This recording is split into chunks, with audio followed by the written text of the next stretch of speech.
mucho la invitación de esta semana para poder compartir con los diferentes grupos, gracias hermano, con los que se van a dar las reuniones.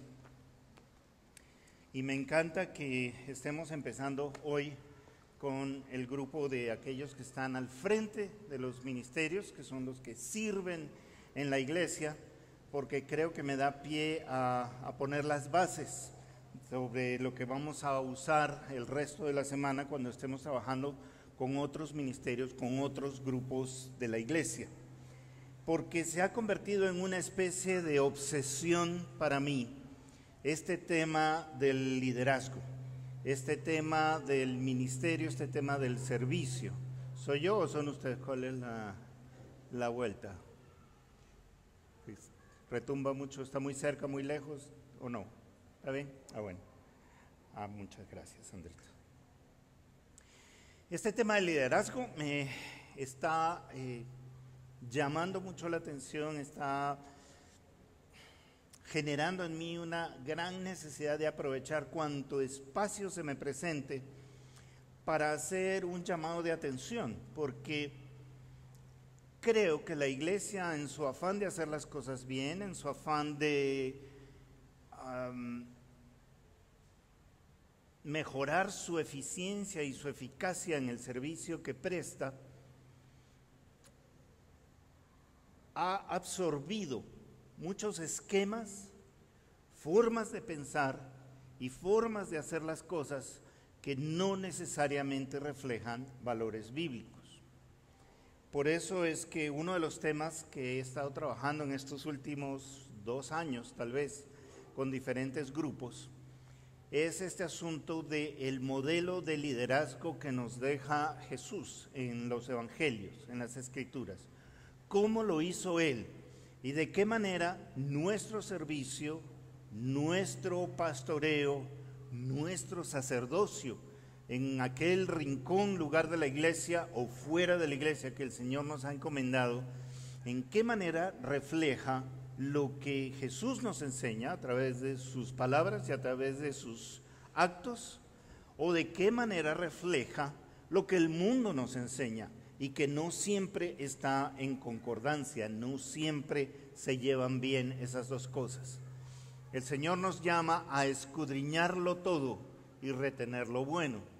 El problema es que a veces nosotros pasamos escudriñando todo y nos tragamos todo igual, sin ser discriminadores en cuanto a qué es lo que estamos escudriñando y cómo lo estamos recibiendo. Para el tema de hoy, vamos a hacer un contraste entre el liderazgo como nos lo presenta Jesús y el liderazgo como normalmente se ve en el mundo, lo cual no es fácil porque la palabra liderazgo no existe en la Biblia, ¿no? Entonces no es una categoría que podamos tomar directamente. Lo que el Señor habla es de servicio, pero vamos a ver cómo lo podemos nosotros comparar. Vamos a usar un texto en el capítulo 20 de Mateo.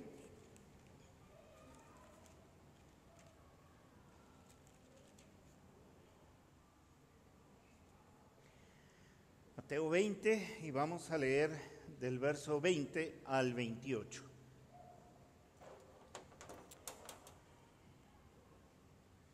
¿Ya lo tenemos? Entonces se le acercó la madre de los hijos de Zebedeo con sus hijos, postrándose ante él y pidiéndole algo. Él le dijo, ¿qué quieres? Ella le dijo, ordena que en tu reino se sienten estos 2 hijos míos, el uno a tu derecha y el otro a tu izquierda. Entonces Jesús respondiendo dijo, no sabéis lo que pedís. ¿Podéis beber del vaso que yo he de beber y ser bautizados con el bautismo que yo soy bautizado? Y ellos le dijeron, podemos. Él les dijo, bueno, a la verdad de mi vaso beberéis y con el bautismo con que yo soy bautizado seréis bautizados. Pero el sentaros a mi derecha y a mi izquierda no es mío darlo, sino a aquellos para quienes está preparado por mi Padre. Cuando los 10 oyeron esto, se enojaron contra los 2 hermanos. Entonces Jesús llamándolos dijo, ¿sabéis que los gobernantes de las naciones se enseñorean de ellas y los que son grandes ejercen sobre ellas potestad? Mas entre vosotros no será así, sino que el que quiera hacerse grande entre vosotros será vuestro servidor, y el que quiera ser el primero entre vosotros será vuestro siervo.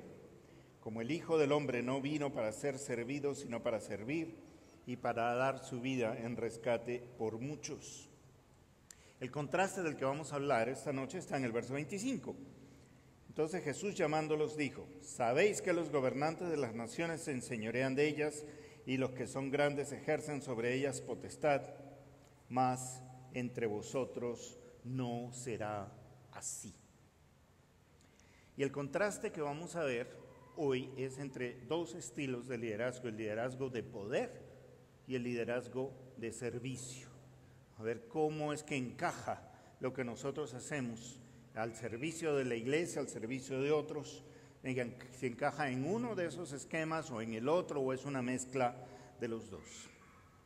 Ahora, ustedes saben que hay tres grandes pecados que se traen abajo a los líderes, a aquellas personas que están en situación de preeminencia, en situación de autoridad en la iglesia. ¿Ustedes se imaginan cuáles son?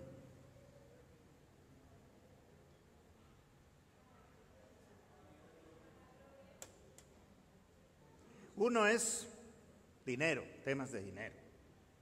El otro es temas de dinero, sexo y poder. Son los tres grandes enemigos en el ministerio. No importa dónde lo pongan a uno, a qué nivel. Ahora, cuando yo estoy hablando, voy a hablar de pastores, voy a hablar de líderes, voy a hablar de siervos, porque todo es una mezcla, porque en la Escritura no hay una diferenciación clara. Todos estamos llamados a tener algún nivel de ministerio, algún nivel de servicio. Yo me imagino que ustedes están aquí esta noche porque han sido más conscientes de ese llamado, han respondido a ese llamado, han sido obedientes a ese llamado, ya sea voluntariamente o a través del llamado del empujón, y un día los pusieron donde no querían estar, pero eso les pasó por ir caminando al borde de la piscina y terminaron mojados. Sea como fuere, están allí. Sea como fuere, ustedes han sido conscientes de que todo creyente está llamado a servir al Señor y a servir a la iglesia, a servir a la sociedad, a servir a la nación en el nombre de nuestro Señor Jesucristo. Pero no todo el mundo está consciente de eso. Bueno, esos son los tres grandes pecados, los tres grandes enemigos, las tres grandes amenazas que hay entre nosotros. Pero parece ser que tienen en nuestra cabeza una especie de gradación, van como en degradé. Si alguno de nosotros comete un pecado de índole sexual, el escándalo es inmediato y grande y se hace muy público. Y está bien que sea así, no podemos acolitarnos, o por usar una palabra más fuerte pero muy castiza, no podemos alcahuetearnos a ese tipo de cosas. Tenemos que ser muy estrictos en nuestras políticas, en todos los niveles de trabajo de la iglesia, para que eso no ocurra. Sencillamente no puede pasar en medio de nosotros. Pero pasa, somos seres humanos, somos débiles, muchas veces somos descuidados, somos torpes, nos exponemos demasiado. Cuando nos damos cuenta, hemos cometido un tremendo error, una tremenda indiscreción, un tremendo pecado. Y me parece que el brote de indignación que se da en la iglesia en medio de una situación como esa está justificado, así debe ser. Si caminamos un poquito en el grado de furor que levanta la cosa, vienen los pecados financieros, ¿cierto? Lamentablemente es por eso por lo que nosotros los cristianos evangélicos somos famosos fuera de las paredes de nuestras iglesias. Uno se sube a un taxi y le pregunta: bueno, ¿y usted qué hace? Y ya casi lo pienso dos veces antes de decir que soy pastor, porque yo no sé por qué todos los taxistas tienen una mamá o una abuelita a quien un pastor le ha robado su casa.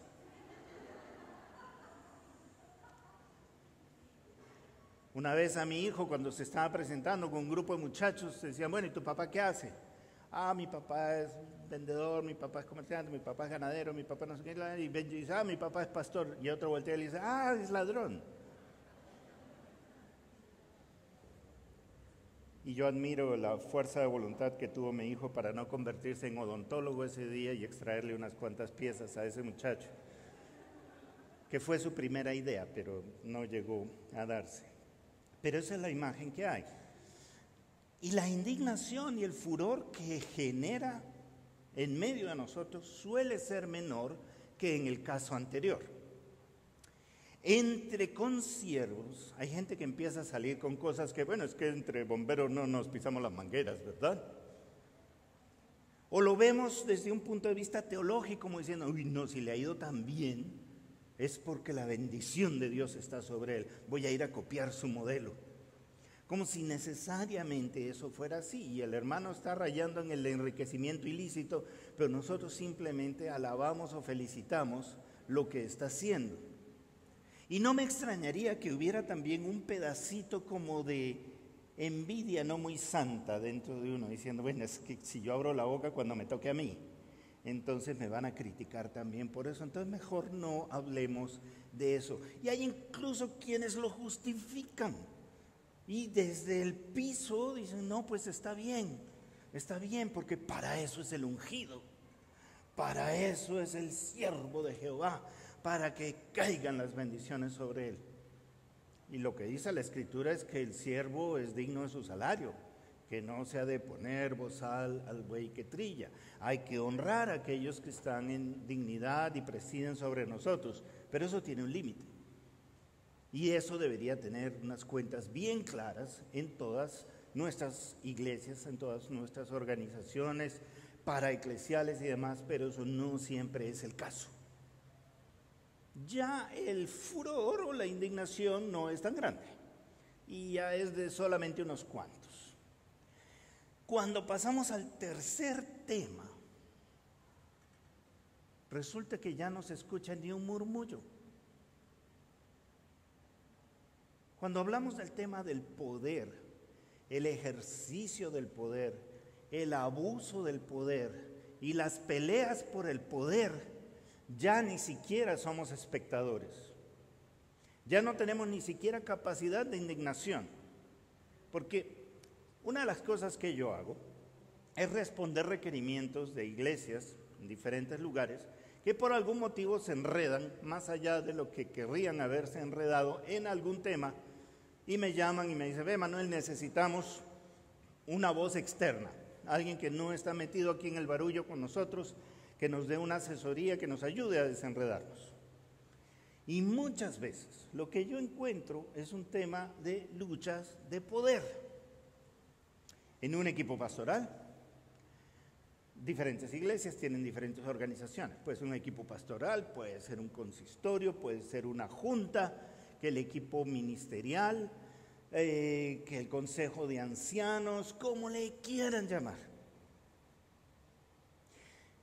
Uno ve a las maestras de los niños, generalmente son maestras, pocos hombres se disponen para eso. Y uno las ve tan lindas, y muchas veces con sus delantales y sus moñitos y sus cosas que se ponen para enseñar a los niños.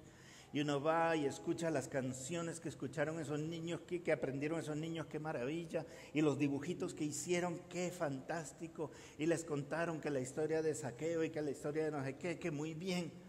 Pero uno escarba un poquito sobre la superficie y encuentra que son media docena de tigresas de combate.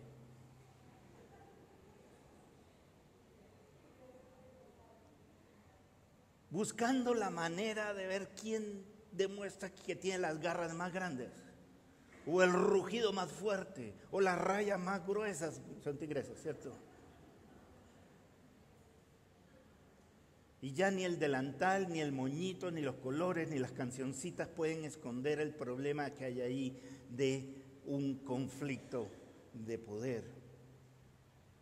Y uno esperaría que los ancianos, esos tipos ya tan llenos de canas, con unas barrigas respetables,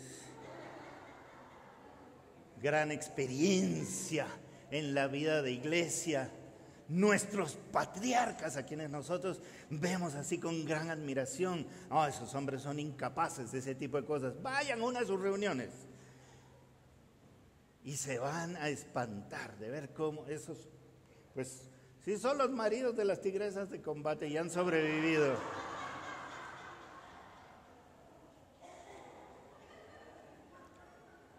Son otros tigres de combate.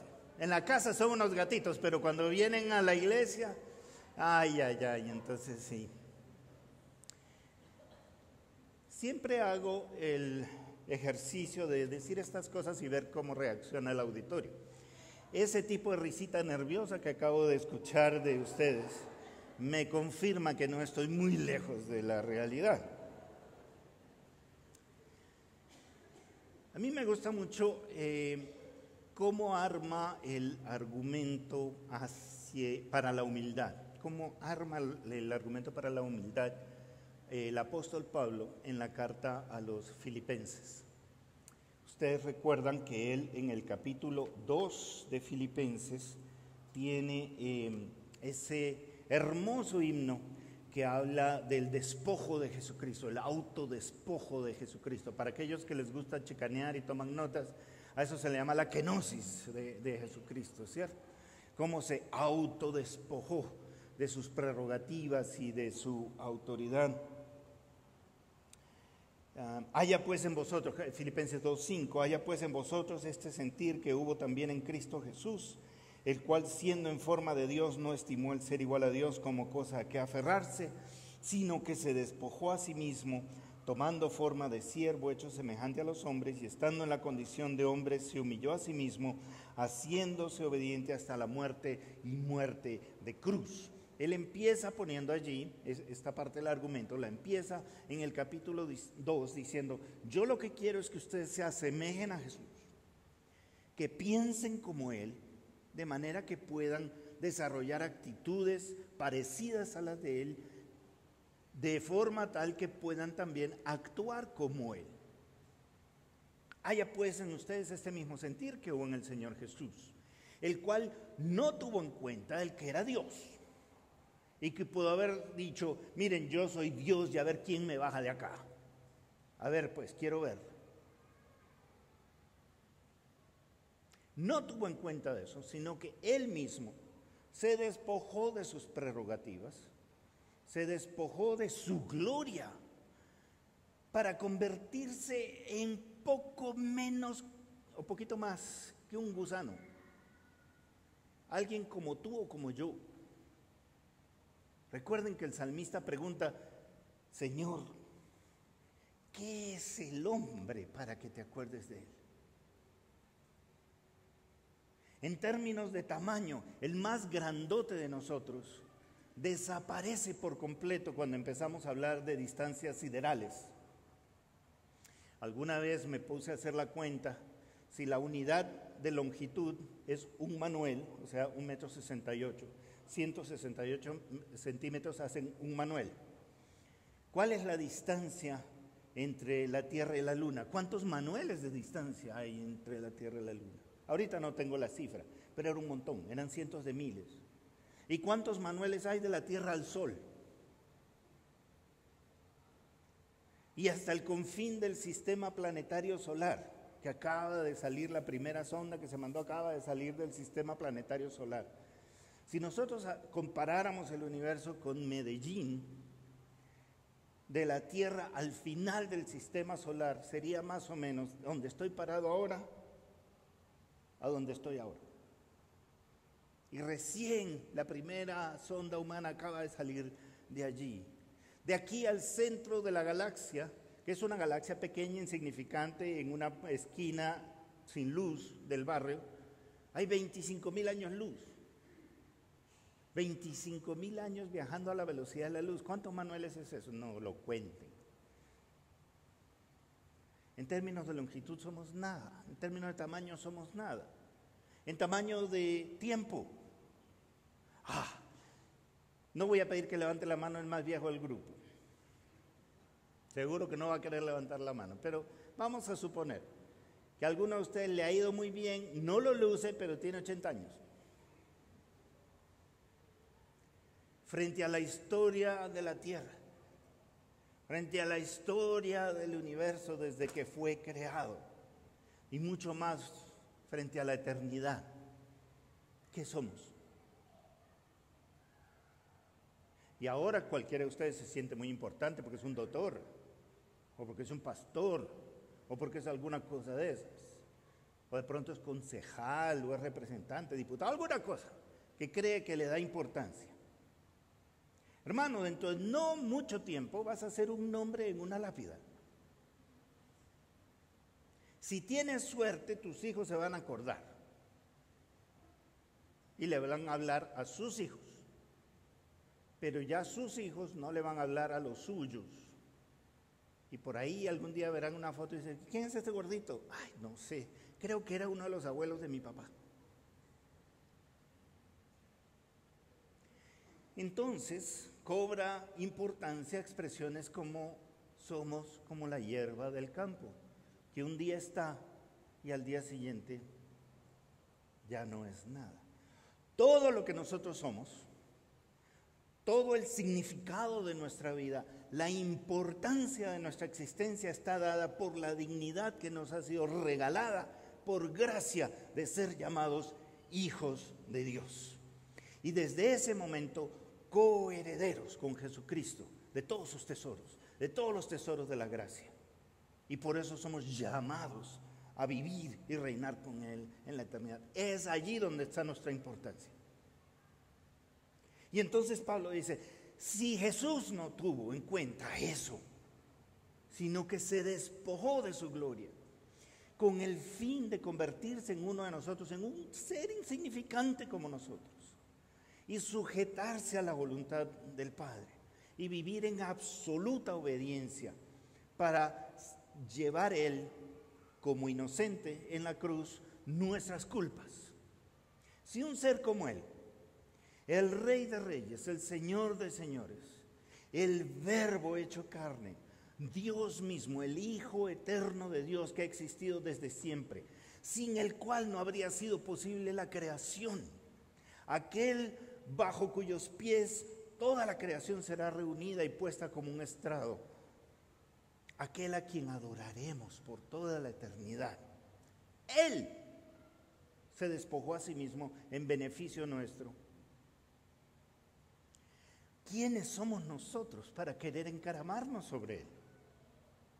¿Quiénes somos nosotros para estar buscando siempre estirar el pescuezo por encima de los demás? Estos muchachos que vimos nosotros ahí en Mateo 20, la madre de los hijos de Zebedeo. Nosotros no necesitamos ni siquiera que nuestra mamá esté pidiendo que nos pongan a la derecha o a la izquierda, para eso nos valemos solos. Y le dedicamos la vida a eso. Y Dios me libre que alguno de ustedes está en una posición de liderazgo y en una posición de servicio y en una posición de ministerio porque quiere distinguirse sobre los demás. Porque siente que no vale para nada en el mundo afuera, entonces dice, no, de pronto en la iglesia es más fácil. Y hay gente que está, pastor, ¿cuándo me va a meter en el ministerio de consejería, pastor? Métame en el ministerio de consejería, pastor, póngame a enseñar algo. Pastor, yo ya estoy listo para predicar. Usted no se ha dado cuenta de mis dones y de mis talentos. ¿Cuándo me va a poner a predicar? Pastor, me está ofendiendo. Yo me voy a ir para otra iglesia. ¿Por qué? Porque nos sentimos unos gusanos y estamos suplicando que alguien nos dé importancia, que alguien nos ponga en un puesto donde podemos usar un membrete, podemos usar un título, podemos empezar a empinarnos un poquito más, a estirar el pescuezo un poquito más. Fíjense que hasta entre pastores pasa, que hay pastores que se aburren de ser pastorcitos y andan buscando la manera, dónde es que hay que pagar, cuánto es que hay que consignar para que me hagan apóstol. Y sé que si pongo un poquito más, a la vieja la nombran profeta también. Porque entonces empiezan los problemas. Ah, no, usted sí, ¿no? Usted sí apóstol, ¿y yo qué? No, venga, aquí nos hacen un 2 por 1. A mí me hacen apóstol y usted es profeta. Y ahora hay tanto apóstol que entonces ya se inventaron otras cosas, ya son arcángeles, son patriarcas, son mariscales del ejército de Dios, quién sabe qué más patrañas se están inventando. Porque a todos nos quedó chiquito el puesto y el cargo, mientras que aquel que es el Señor de señores Lo único que dijo es, yo soy el buen pastor. Nos queremos encaramar aún por encima de él. ¿Saben cuál es la maravilla del capítulo 2 de Filipenses? Que precede al capítulo 3. Y claro, dicho así parece una tontería, ¿cierto? Pero ¿qué dice el capítulo 3?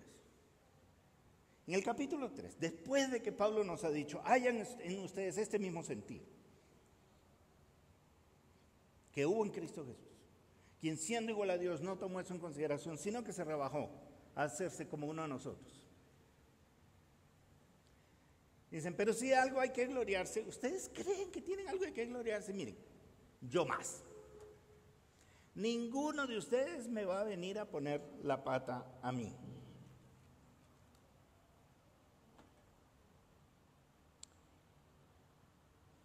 Por lo demás, hermanos, gozaos en el Señor. A mí no me es molesto el escribiros las mismas cosas y para vosotros es seguro. Así que ya sabe, Pastor Jairo, de vez en cuando puede repetir sus sermones, no hay ningún problema porque para los hermanos es seguro y para uno no es molesto. Pero viene y les dice, mire, yo ya les he hablado de esto, pero se los voy a volver a decir. Guardaos de los perros, guardaos de los malos obreros, guardaos de los mutiladores del cuerpo. O sea, el hombre tierno no era. Esa no era una característica suya. A él ya lo habríamos votado de nuestras iglesias hace tiempo por usar ese tipo de lenguaje. Al otro que habríamos echado es a Jesús también. Por andar agarrando a fuetazos a la gente, diciéndoles hipócritas, sepulcros blanqueados y demás cosas como esa. Bueno, aquí la primera advertencia que les hace es contra los religiosos, ¿no? Oye, olvídense, cuídense de aquellos que les van a enseñar que cumpliendo estos ritos y estas ceremonias y estas cosas, ustedes van a estar con Dios. Van a estar bien con Dios. Cuídense de ellos. No es religión lo que necesitamos. Yo me asusté mucho cuando vi al Señor Jesús siendo tan fuerte contra los religiosos, porque un día yo me di cuenta, güey, ¿yo qué soy? Soy pastor. Ay, sí, soy un religioso. Y solo me di cuenta porque me lo dijeron en migraciones. ¿Y usted qué hace? ¿Qué hace el civil? No, yo soy pastor. Ah, religioso. ¿Verdad, no? Yo soy un religioso. Ay, y era contra ellos que estaba el Señor. Entonces se tira contra ellos de cabeza. Y aquí Pablo también. Ojo con los que están hablando de religión. Porque en ese momento y contra quienes estaba peleando era contra quienes decían que sin la circuncisión tú no puedes estar en paz con Dios. Pero del verso 4 en adelante es muy interesante. Dice, yo también tengo de qué confiar en la carne. Si alguno piensa que tiene de qué confiar en la carne, yo más. Circuncidado al 8º día, del linaje de Israel, de la tribu de Benjamín, hebreo de hebreos, en cuanto a la ley fariseo, en cuanto a celo perseguidor de la iglesia, en cuanto a la justicia que es en la ley, irreprensible. Es decir, a ver, ¿cuál de ustedes puede venir aquí a decir que tiene algo de qué gloriarse más que yo?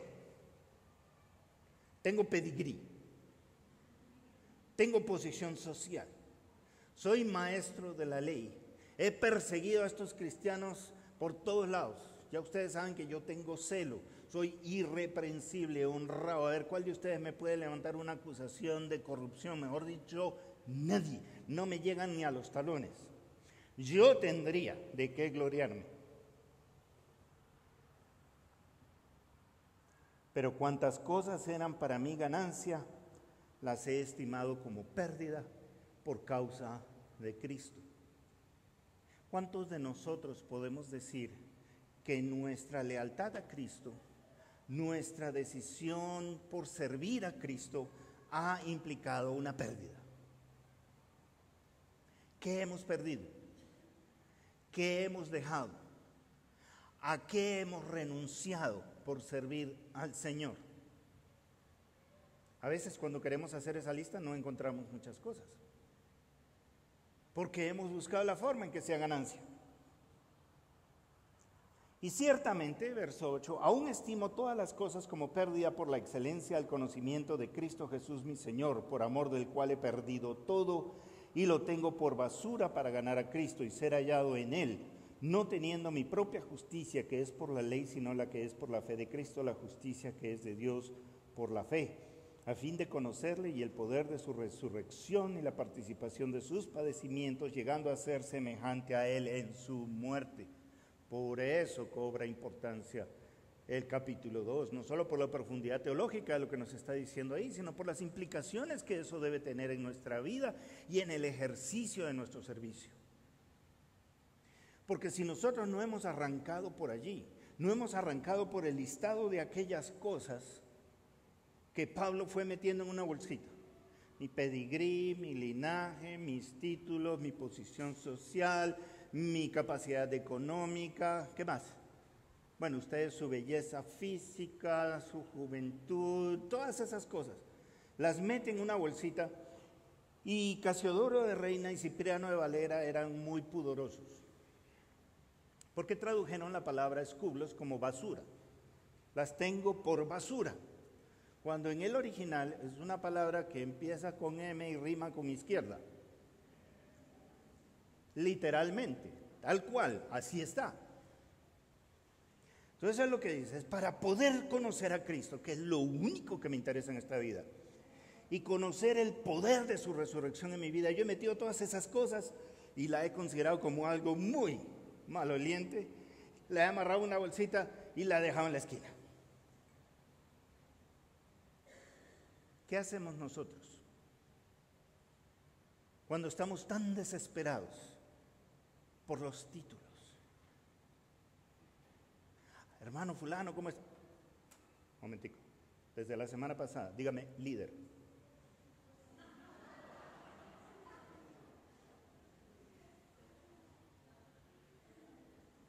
Dígame, doctor. Una vez me pasó que llamé a un hermano, vamos a decir que se llamaba Jorge, y me contesta la secretaria: señorita, buenas tardes, ¿cómo está? Mire, mi nombre es tal, ¿será posible que pueda hablar con el pastor Jorge? Y casi ni me dejó terminar, el apóstol Jorge. Yo le dije, ¿sabe qué? Dígale a Coco que me llame. Y ¡pam!, tiré el teléfono.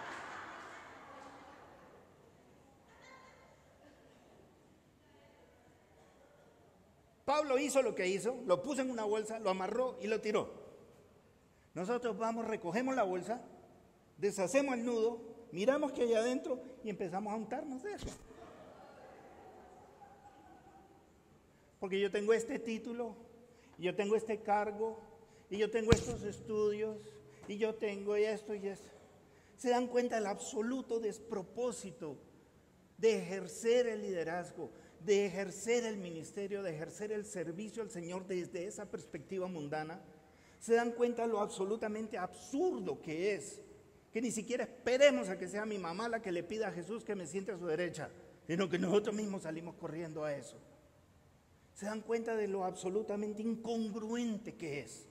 De que vengamos nosotros a asumir nuestra posición de dirección, de liderazgo, de presidencia o de lo que sea, para exigir pleitesía, exigir servicio, exigir honra de parte de los demás, para servirnos de las ovejas. Puede que no sea financieramente, puede que no sea sexualmente, pero igual nos servimos de ella, tal vez emocionalmente. Porque si no me siento necesitado, entonces yo me muero. Entonces tengo que hacerme disponible para que la gente me adore, para que me reciban así con aplausos, en olor de celebridad cuando entro. Yo sé que eso fue recocha y más amistad que otra cosa, sí, pero hay gente que sin eso no vive. Estoy que lo tumbo.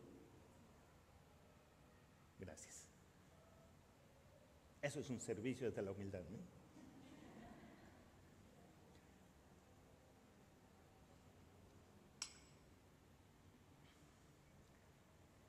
Si el mismísimo Hijo del Hombre vino a servir y no a ser servido, ¿cómo es posible que nosotros le demos la vuelta a eso?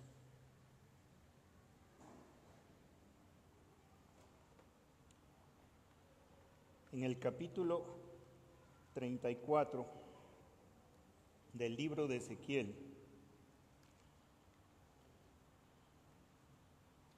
hay un texto que es absolutamente terrorífico.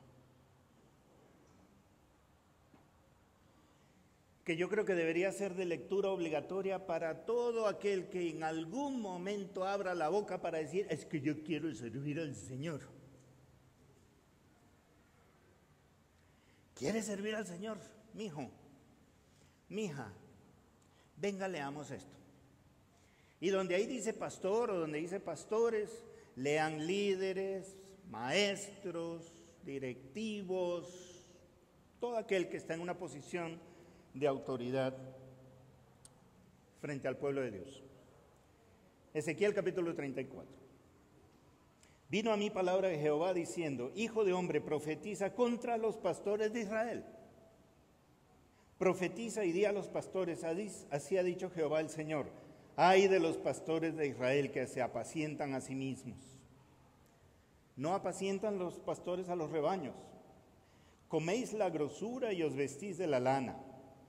La engordada degolláis, mas no apacentáis a las ovejas. No fortalecisteis las débiles, ni curasteis la enferma, no vendasteis la perniquebrada, no volvisteis al redil la descarriada, ni buscasteis la perdida, sino que os habéis enseñoreado de ellas con dureza y con violencia. Y andan errantes por falta de pastor y son presa de todas las fieras del campo y se han dispersado. Anduvieron perdidas mis ovejas por todos los montes y en todo collado alto y en toda la faz de la tierra fueron esparcidas mis ovejas y no hubo quien las buscase ni quien preguntase por ellas. Por tanto, pastores, líderes, siervos, ministros, oíd palabra de Jehová. Vivo yo, ha dicho Jehová el Señor, que por cuanto mi rebaño fue para ser robado y mis ovejas fueron para ser presa de todas las fieras del campo, sin pastor, ni mis pastores buscaron mis ovejas, sino que los pastores se apacentaron a sí mismos y no apacentaron a mis ovejas. Por tanto, oh pastores, oíd palabra de Jehová. Así ha dicho Jehová el Señor, he aquí yo estoy contra los pastores y demandaré mis ovejas de su mano y les haré dejar de apacentar las ovejas, ni los pastores se apacentarán más a sí mismos, pues yo libraré mis ovejas de sus bocas y no les serán por comida. Dígame si no es para temblar escuchar un texto así. Probablemente quienes son culpables de eso no están aquí esta noche. No son parte de este grupo. Pero esto es una advertencia para todos nosotros. Sea el pastor de la iglesia, miembro del equipo pastoral o alguien como ustedes ejerciendo alguna función pastoral, que con los jóvenes, que con los niños, que administrativamente, que con las parejas, donde sea que el Señor nos ha puesto a servir. Nos estamos apacentando a nosotros mismos, buscando solamente la satisfacción, aún de cosas muy legítimas, como digamos mi propia edificación y mi crecimiento espiritual. Pero si lo que yo estoy buscando es mi beneficio, estoy cayendo en esta categoría. Porque las ovejas necesitan ser apacentadas, no hay nada malo en ser apacentado, el problema es que uno se apacienta para sí mismo. Y se comen la grasita y la mejor carne y trasquilan a la oveja, y no solo la trasquilan, sino encima la degüellan, pero no cuidan a la que está enferma, no buscan a la que no aparece, no las defienden de las fieras, más bien se convierten ustedes en las fieras que se las comen. ¿De qué manera se están sirviendo de aquellos a quienes deberían estar sirviendo?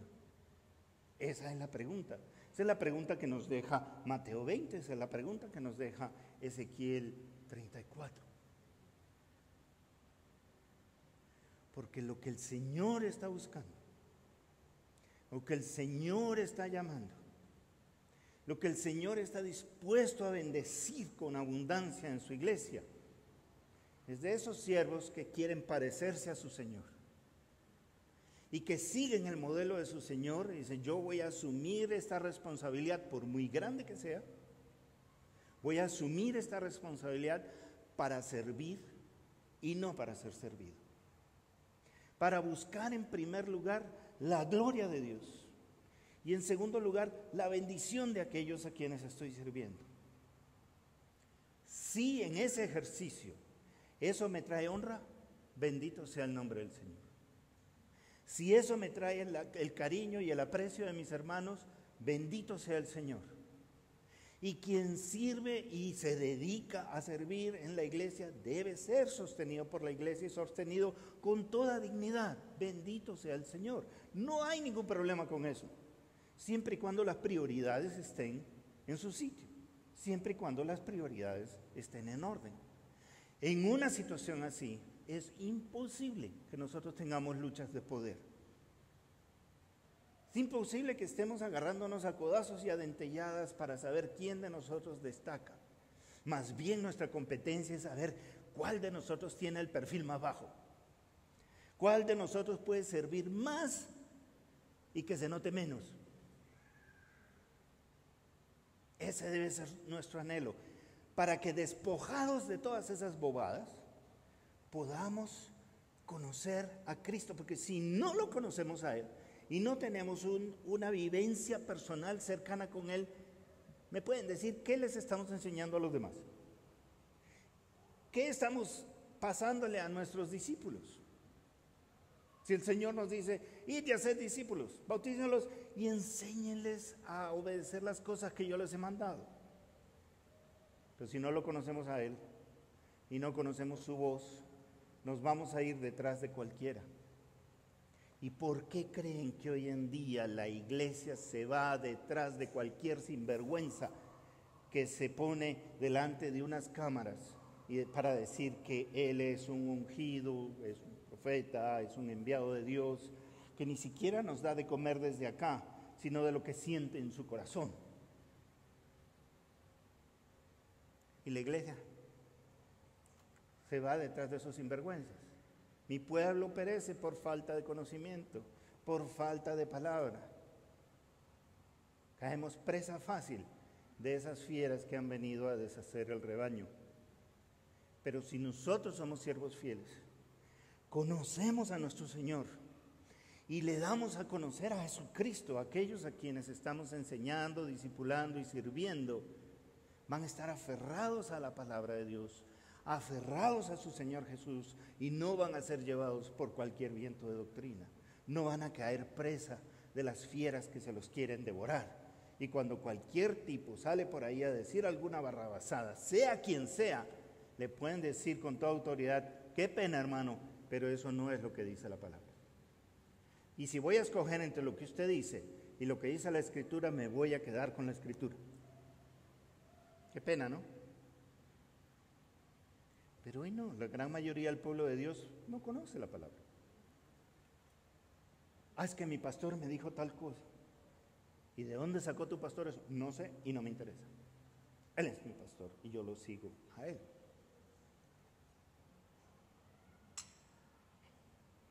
El liderazgo ejercido desde el servicio apunta a Cristo, lleva a Cristo, habla de Cristo y genera, crea y edifica discípulos que se parecen a Cristo. Y lo hace modelando a Cristo. Cualquier otro tipo de liderazgo está mandado a recoger. No sirve y es peligroso. No tiene lugar en nuestra iglesia. No debe tenerlo. Entonces, ¿no vamos a ejercer el poder? No, claro que sí. Sin poder no hay autoridad. Y sin autoridad no hay orden. Y el nuestro es un Dios de orden. Y por eso pone a algunos a presidir, por eso pone a algunos a administrar, por eso pone a algunos, y según los dones y el llamado que Él les ha dado. Pero se ejerce ese poder en servicio de aquellos sobre el cual se ejerce y no en el servicio propio. Ese es el modelo que nos dejó Jesús. Y eso no lo disminuye nada, al contrario, lo engrandece aún más. Aquel que no teniendo en cuenta el ser igual a Dios, asumió lo que asumió, aún hasta la muerte y muerte de cruz. Queda ese desafío de evaluar nuestro ministerio de acuerdo a ese parámetro, lo estamos ejerciendo de acuerdo al parámetro del mundo en el que se recoge y se acumula poder para poder pisar a los demás y se pisa a los demás para poder subir y escalar en la escala alimenticia y poder estar cada vez más alto.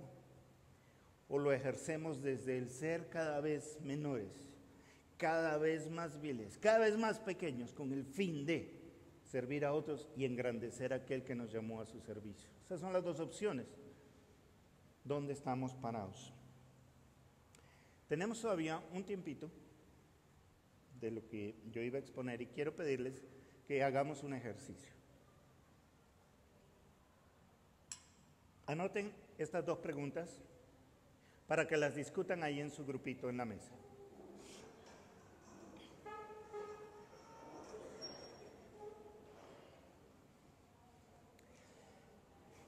Cada uno de ustedes se va a calificar en esa área de servicio, en esa área de liderazgo donde el Señor lo ha puesto. Si está ejerciendo el poder al estilo del mundo, tiene 0, muy malo. Y si está ejerciendo su liderazgo, la autoridad y el poder exactamente igual como Jesucristo, es 5. Califícate entre 0 y 5, ¿dónde estás tú en el ejercicio de tu ministerio? Sin pensarlo mucho, de 0 a 5, ¿dónde estás? Y valen las fracciones. 3.1415.9, sí, vale.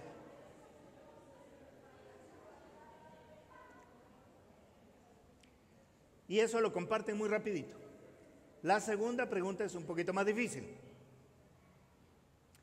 ¿Qué necesitan hacer o qué creen ustedes que sería bueno instaurar, ya sea en su área de ministerio o en toda la iglesia? Convérsenlo para crecer en esta área, para ser cada día más parecidos a Cristo en el ejercicio de su liderazgo y de su ministerio. Tomémonos unos momenticos para discutir eso. Primero compartan cuál fue la nota que sacaron.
Bueno, yo sé que si los dejo ustedes convierten esto en una vigilia y conversan hasta que amanece, así que vamos a parar ahí la cosa, pero sí quiero escuchar, me interesa mucho escuchar algunas de las propuestas que ustedes tienen. En primer lugar, ¿cuántos sacaron 5?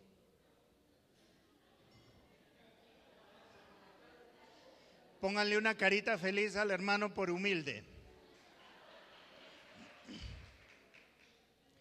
¿Cuántos sacaron 0? No les creo, no les creo. Han sido jueces excesivamente severos, me imagino. Tienen que haber descuartizado a las ovejas con sus propios dientes, pues, para haber sacado 0. Unos, 1 punto algo. 2, 3, 4. ¿Cuántos 4? 4.5. Bueno, muy bien. Recuerden que cuando el Señor nos muestra nuestros errores y nuestros pecados, nunca es para dejarnos ahogados en la culpa y en la vergüenza. Siempre es para derramar su gracia sobre nosotros y a llamarnos a enderezar nuestros pasos, corregir las sendas torcidas, ¿de acuerdo? Entonces de aquí nadie me sale a suicidarse, a colgarse en algún sitio, que porque sacó 0, no señor, sale a corregir lo que hay que corregir, pero no más. Y ahora aquí mi colaborador va a llevar el micrófono hasta ustedes para que nos digan qué creen que podemos hacer, qué tipo de cosas podemos, de pronto ya están establecidas, pero hay que fortalecerlas, o están establecidas y hay que celebrarlas y hay que asegurarse de que quedan establecidas, o de pronto podríamos establecer, si no existen, en el ejercicio de nuestro servicio, para asegurarnos de que nos animamos unos a otros a mantener una actitud de servicio y no de uso y abuso del poder. ¿Quién quiere compartir algo de lo que han estado? Por favor.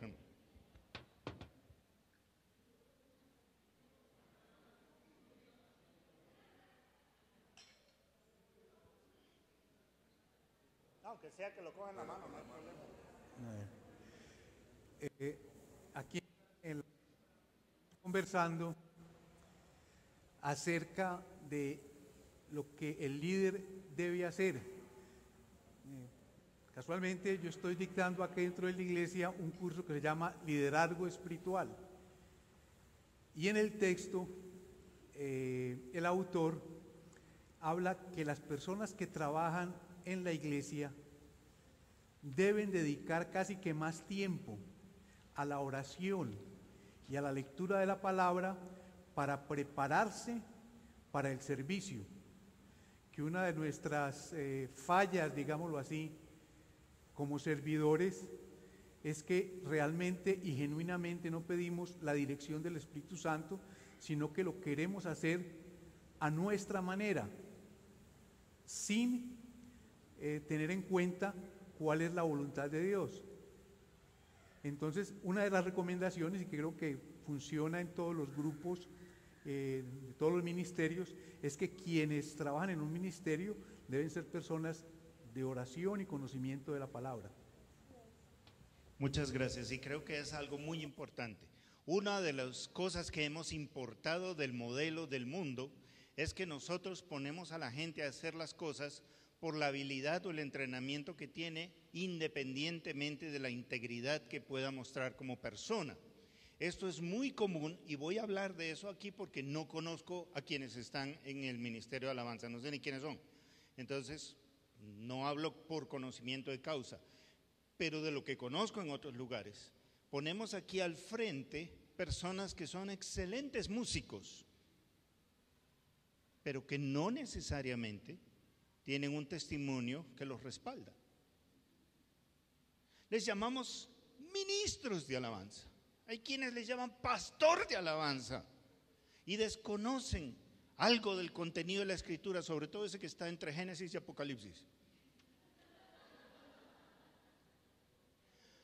todo aquel que asume un rol de modelo frente al resto de la congregación debe ser una persona metida en la palabra, metida en la oración. Llenos del Espíritu Santo, conocedores de la palabra, de manera que si es con esos niños, con esos jóvenes, con esas damas, con esos caballeros, en el servicio, en lo que esté haciendo, pueda dar razón de lo que hace desde una fundamentación bíblica, que puede ser muy sencilla en la forma que está expresada, pero que es profunda en la vivencia. Muy importante eso, mi hermano, muchas gracias. ¿Alguien más quiere compartir algo?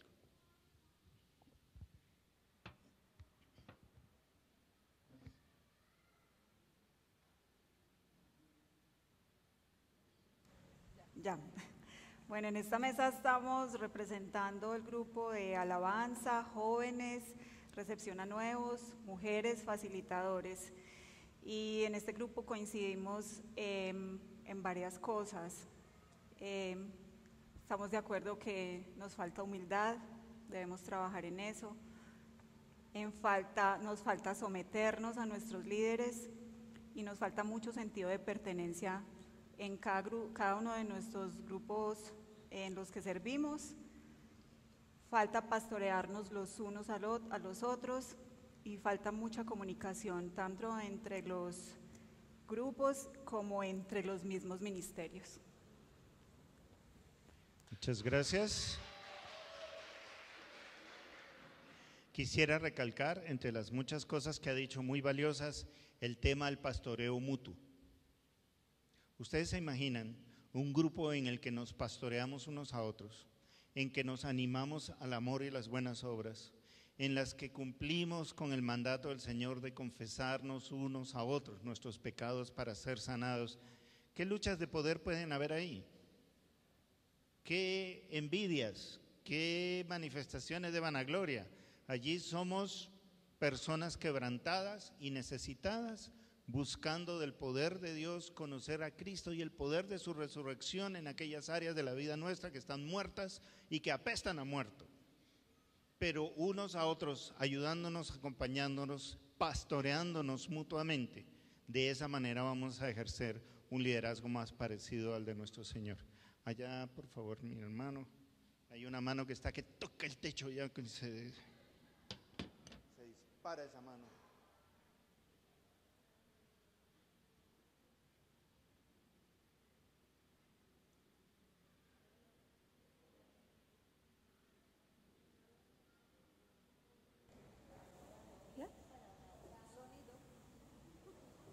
¿Ya? Ah, ya. Bueno, partiendo de que mi primer ministerio ha sido el hogar, creo que me falta gozo en el sufrimiento. ¿No escuchas? No, no escucha. Aló.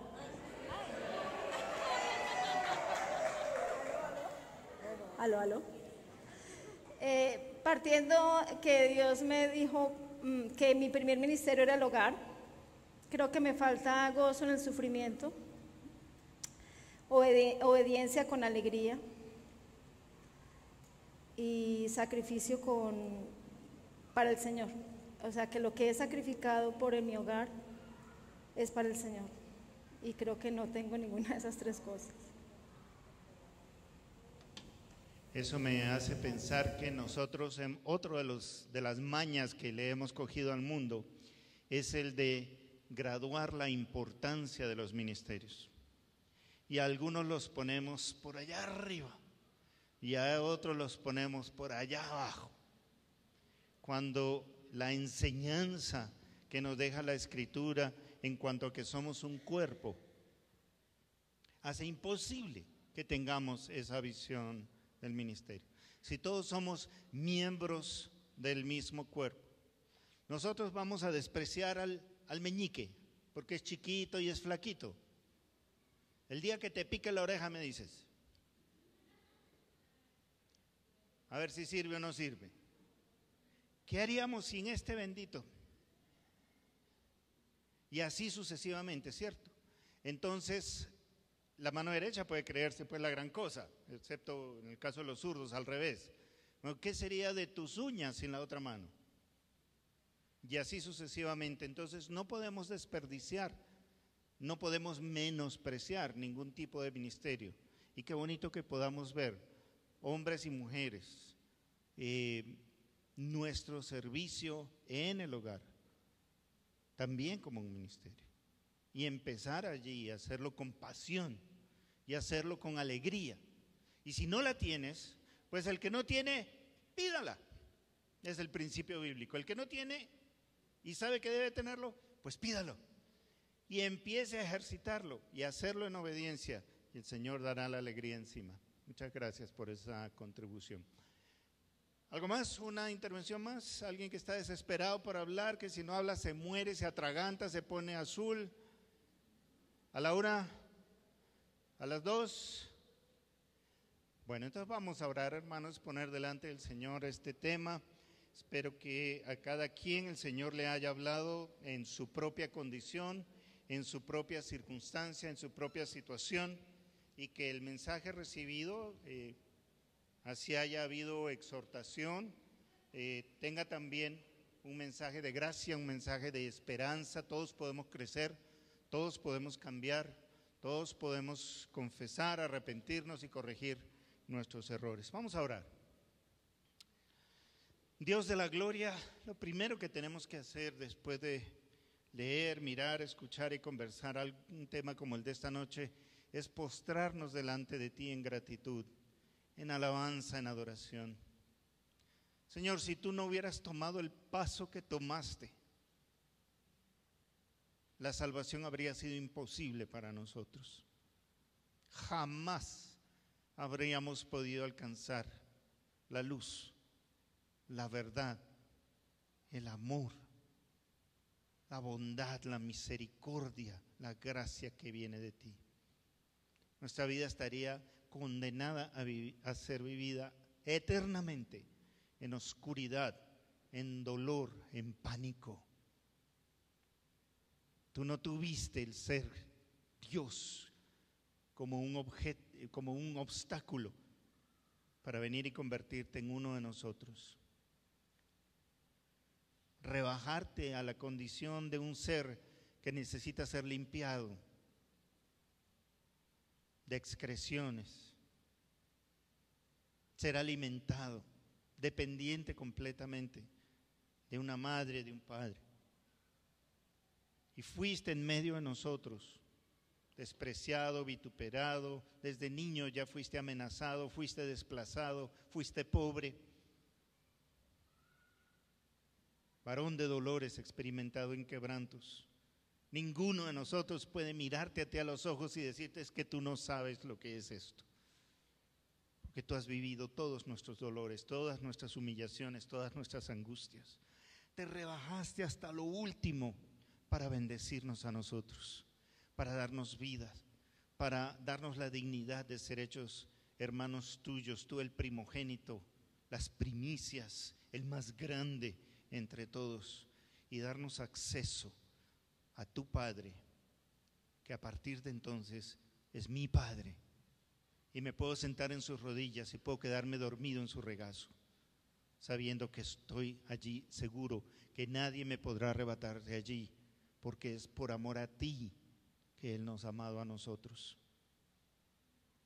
Señor, que esa convicción nos lleve a ser apasionados para abrazar esa misma humildad, esa misma actitud, despojarnos de lo que tengamos que despojarnos, o hacer a un lado nuestros títulos y nuestro linaje y aquellas cosas que creemos que nos dan algún tipo de merecimiento, hacerlo todo eso a un lado, para buscarte a ti, Señor Jesucristo, para buscar tu obra en nuestras vidas, para buscar que parecernos cada día más a ti, modelarte a ti delante de los ojos de nuestros hermanos y tomar de la mano a nuestros hermanos más pequeños, pero para llevarlos a ti, no para el engrandecimiento de nuestro nombre, no para que nos quieran, ni para que nos aprecien, ni para obtener ningún tipo de beneficio emocional o social o económico, nada.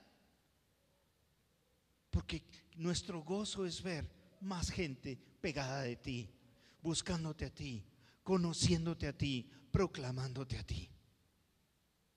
Gracias por el privilegio, Señor, de habernos llamado no solo a tu familia, sino de habernos llamado también a tu servicio. Porque has puesto en nosotros dones, talentos, capacidades, carismas, estudios, entrenamientos, experiencia de vida, algunas muy duras, pero que nos capacitan para servir a otros. Que esa sea nuestra pasión, servir, edificar, animar, enseñar, consolar, exhortar, acompañar a un pueblo de Dios que clama por alimento, clama por cuidado, clama, Señor, por un conocimiento verdadero y profundo de tu palabra revelada. Que en eso se gaste nuestra vida, que en eso se consuman nuestros esfuerzos, que para eso vivamos y que todo eso te traiga a ti y solo a ti la gloria, Señor. Solo a ti el reconocimiento, solo a ti el poder, porque a ti te corresponde. Bendito sea tu nombre, te damos las gracias y te exaltamos, Señor Jesús. Amén.